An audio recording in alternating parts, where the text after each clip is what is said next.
Hey, let's get into it.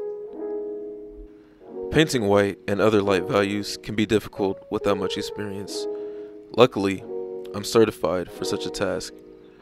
And who knows, maybe you'll be certified by the end of this video. Here is my subject. I've made it hard on myself, as you can see. And what I'm doing now is toning my canvas. And this is a crucial, no, fatal step in my opinion when painting with light colors. Imagine painting something that's white on a white background. Exactly. I don't even need to explain why that's dreadful.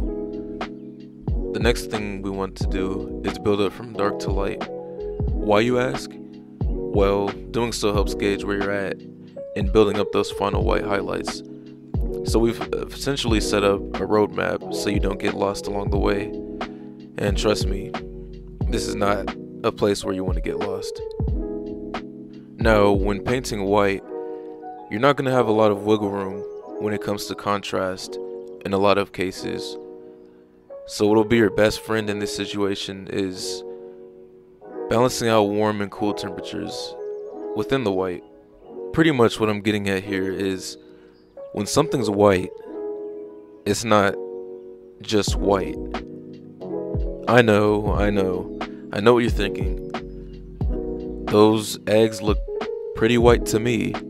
Well, look again. I'm getting a lot of orange and blue from that picture. Or is it just me? No, really, go back and look again. There's subtle hints of orange in the midtones and slight blue in the shadows. Trust me, I'm not crazy. And adding these will not only make your final white highlights on the top look even stronger, but it'll provide a nice contrast without losing some of the lightness of the eggs. When painting with white, you can't always bank on darker colors being your contrast for white. Sometimes your contrast has to be either temperature, which I'm using here, and also texture, which I'm using here. And I also have a video on texture if you want to check that out.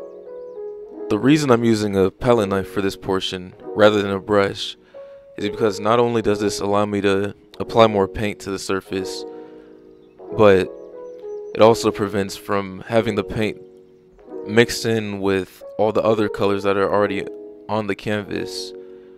And third reason, it's pretty fun using a palette knife every once in a while.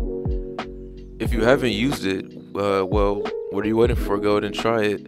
And this may actually be peak excitement in the painting process for me. No, that's not sad.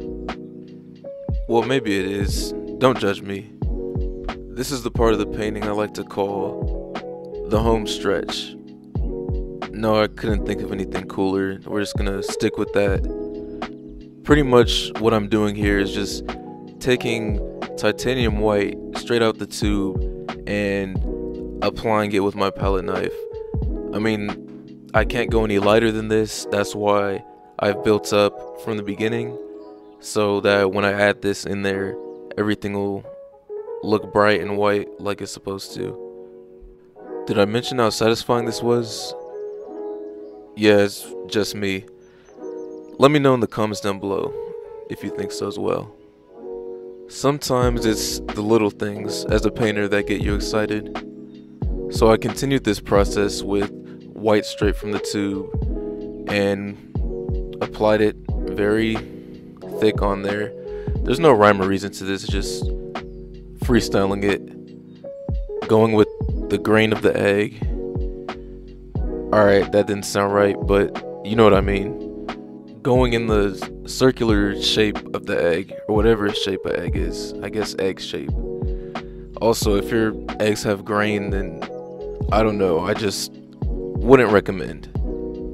To recap, the moral of the story is this: tone your canvas. Simply do so by thinning down a neutral paint color like burnt umber or burnt sienna or raw sienna.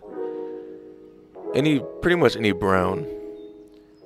Also, what you're going to want to do is build up from dark to light.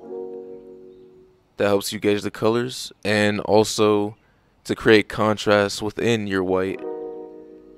Don't just think about light versus dark, but think about temperature, cool versus warm, and also think about texture.